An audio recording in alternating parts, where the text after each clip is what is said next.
ভ্রমণ বন্ধু বিকাশ ইউটিউব চ্যানেলের এবারের নিবেদন চিল্কিগড় ঝাড়গ্রামের কনক দুর্গা মন্দির ও ডুলুং নদী।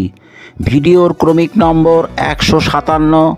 ঝাড়গ্রাম ভ্রমণের একটি উল্লেখযোগ্য ভিউ পয়েন্ট হলো কনক দুর্গা মন্দির ও ডুলুং নদী। চলুন যাই এই ভিউ পয়েন্ট দেখে আসি। কলকাতা থেকে ঝাড়গ্রাম কিভাবে যাওয়া যাবে? কনক দুর্গা মন্দির ঝাড়গ্রাম শহরের কাছেই অবস্থিত। এই মন্দির দেখতে গেলে আপনাদের এই শহরে আসতেই হবে। ঝাড়গ্রাম কিভাবে পৌঁছবেন? ঝাড়গ্রাম সড়ক পথে ও রেলপথে সহজেই পৌঁছানো যায়। ঝাড়গ্রামের নিকটতম বিমানবন্দর হল কলকাতার নেতাজি সুভাষচন্দ্র বসু আন্তর্জাতিক বিমানবন্দর। কলকাতা বিমানবন্দর থেকে সড়ক পথে ঝাড়গ্রামের দূরত্ব 188 কিলোমিটার। সড়ক পথে কলকাতা থেকে ঝাড়গ্রামের দূরত্ব 178 কিলোমিটার। কলকাতা থেকে 6 নম্বর জাতীয় সড়ক NH6 কলকাতা মুম্বাই হাইওয়ে ধরে গাড়ি ড্রাইভ করে আপনি 4 ঘন্টার মধ্যে ঝাড়গ্রামে পৌঁছে যেতে পারবেন। কনক দুর্গা মন্দির ঝাড়গ্রাম শহর থেকে 14 কিলোমিটার দূরে অবস্থিত। হাওড়া থেকে ট্রেন পথে ঝাড়গ্রামের দূরত্ব 152 কিলোমিটার। সকালের দিকে ট্রেনে ঝাড়গ্রাম যাওয়াই সুবিধে। এই অঞ্চলের বিভিন্ন পর্যটন স্থানগুলো সারাদিনে ঘুরে আবার সন্ধ্যার ট্রেনে হাওড়া ফিরে আসা যায়। আসুন এবার দেখে নিই হাওড়া থেকে সকালের দিকে ঝাড়গ্রাম যাওয়ার কি ট্রেন আছে। 12,021 হাওড়া বারবিল জনশতাব্দী এক্সপ্রেস। প্রত্যেক দিন এই ট্রেনটি সাধারণত হাওড়া স্টেশনের 18 নম্বর প্ল্যাটফর্ম থেকে ছাড়ে।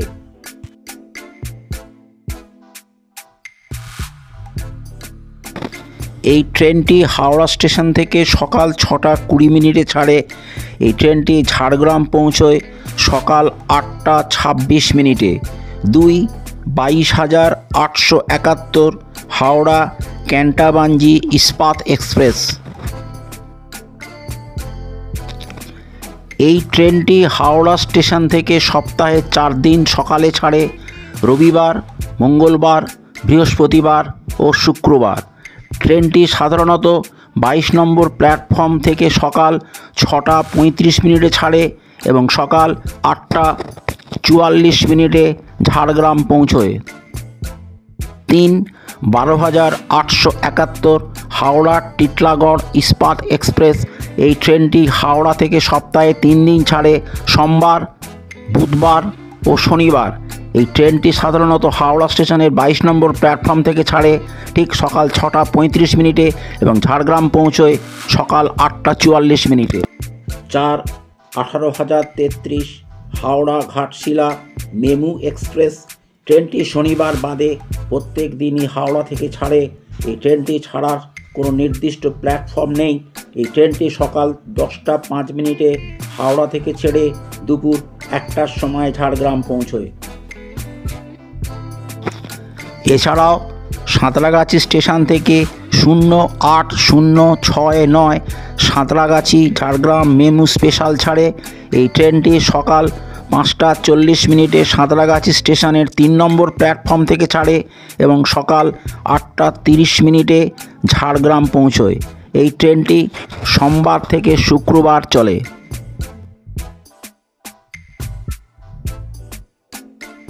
এই ট্রেনগুলো ছাড়াও আরও অনেকগুলো ট্রেন হাওড়া শালিমার সাঁতরাগাছি স্টেশন থেকে ছেড়ে ঝাড়গ্রাম যায়।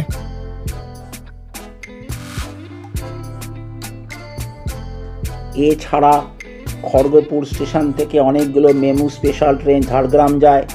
এতে সময় লাগে 50 মিনিট। এই ট্রেনগুলোর মধ্যে কিছু ট্রেন রোজ চলে, আবার কিছু ট্রেন সপ্তাহে নির্দিষ্ট দিনে চলে। এই ট্রেনগুলো খড়গপুর স্টেশন থেকে ছাড়ে ভোর 4:10 ও 4:40 মিনিটে এবং সকাল 5টা 40, 7টা 40 ও 11টা 45 মিনিটে। এছাড়াও আরও কিছু MEMU special train Kharagpur station থেকে ঝাড়গ্রাম পর্যন্ত যায়।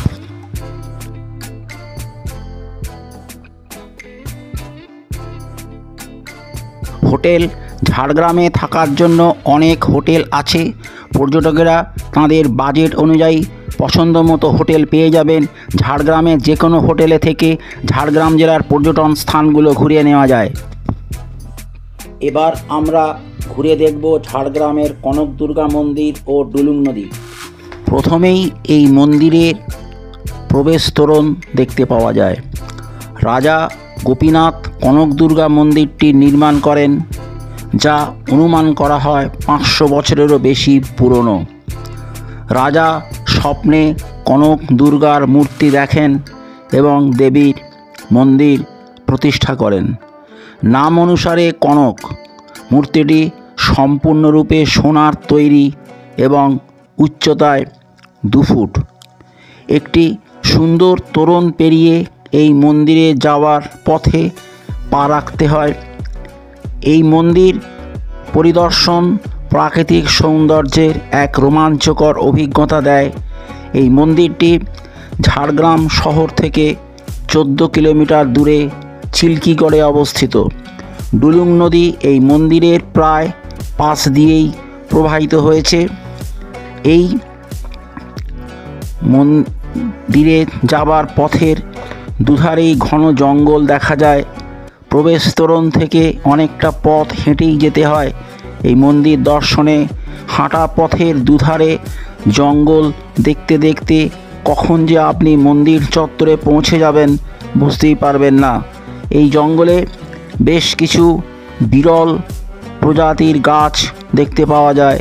শুধু গাছই নয়, বিরল প্রজাতির অনেক পাখিও এই জঙ্গলে দেখা যায়। হাঁটতে হাঁটতে আপনি পাখির ডাকও শুনতে পাবেন। এই মন্দিরে প্রচুর হনুমান দেখতে পাওয়া যায়।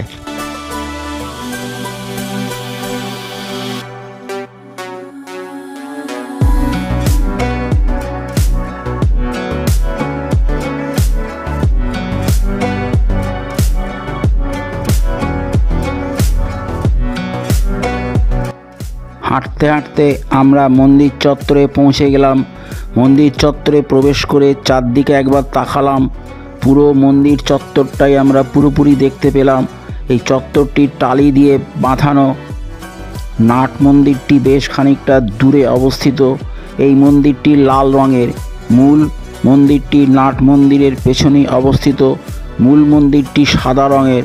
চত্বরের চারদিকে বড় বড় গাছের সমারোহ। চত্বরের মধ্যে 3টি বৃত্তাকার জায়গার মধ্যে রয়েছে 3টি গাছ। মূল মন্দির ও নাট মন্দির চত্বরের মাঝখানে অবস্থিত। চত্বরের বাম দিকে লম্বা চালা ঘর দেখা পাওয়া গেল। এই চালা ঘরের মধ্যে অনেকগুলো ছোট ছোট দোকান চোখে পড়ল।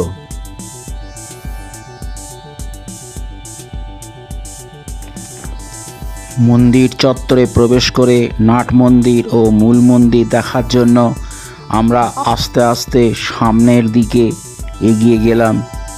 সামনে হাঁটতে হাঁটতে আমরা পৌঁছে গেলাম মূল মন্দিরে যাবার সিঁড়ির সামনে। 3-4টে সিঁড়ির ধাপ পেরিয়ে একটুখানি হেঁটে গেলেই মন্দিরের প্রবেশের দরজা। প্রধান মন্দিরের ঠিক পাশেই সাদা রঙের একটা বাড়ি।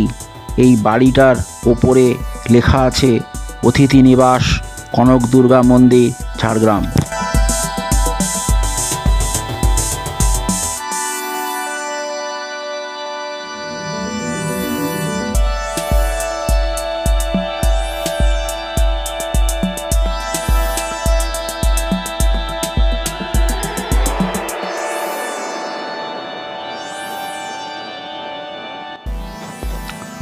মূল মন্দিরে দেবী দর্শনের পূর্বে সিঁড়ির সামনে দাঁড়িয়ে নাট মন্দির সহ পুরো মন্দির চত্বরটাকে আরও একবার ভালো করে দেখলাম।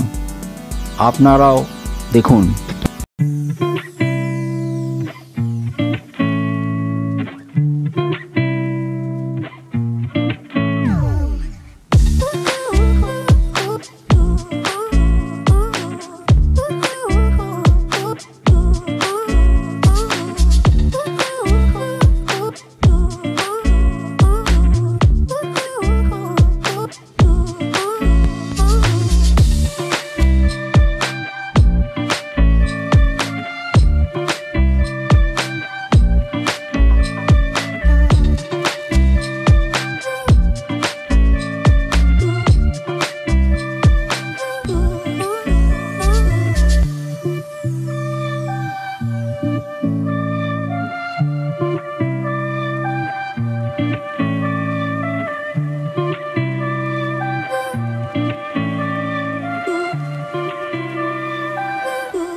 ওপরে উঠে গিয়ে কয়েক পা এগিয়ে যেতেই দেখতে পেলাম প্রধান মন্দিরের দরজা।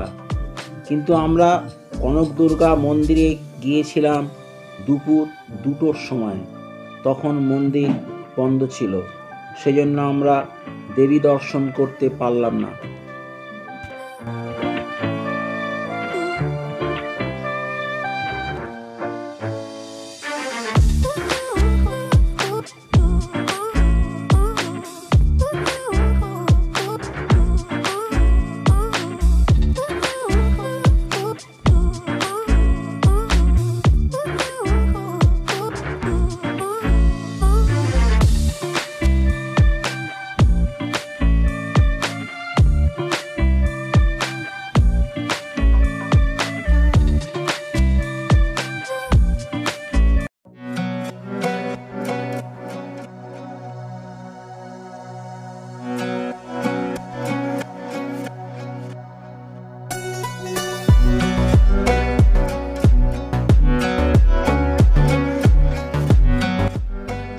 কনকদুর্গা মন্দির দেখার পর আমরা দেখতে গেলাম প্রবহমান ডুলুং নদী। মন্দির থেকে খুবই স্বল্প দূরত্বে এই নদী বয়ে চলেছে। খুবই শান্ত নদী, তরতর করে বয়ে চলেছে ডুলুং নদী। কিন্তু বর্ষাকালে এই নদী রুদ্ররূপ ধারণ করে, তখন এর অন্য মূর্তি, অন্য রূপ দেখলে ভয় পাবে।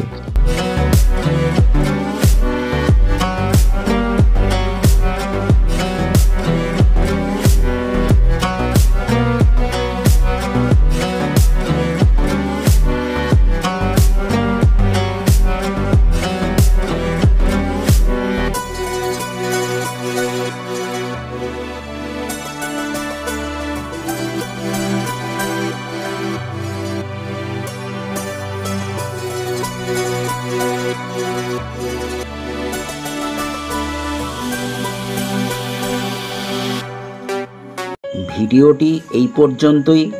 চ্যানেলটিকে সাবস্ক্রাইব করুন, ভিডিওটির লাইক, শেয়ার ও কমেন্ট করুন। ভিডিওটি দেখার জন্য ধন্যবাদ। আবার দেখা হচ্ছে পরবর্তী কোনো ভিডিওয়ে।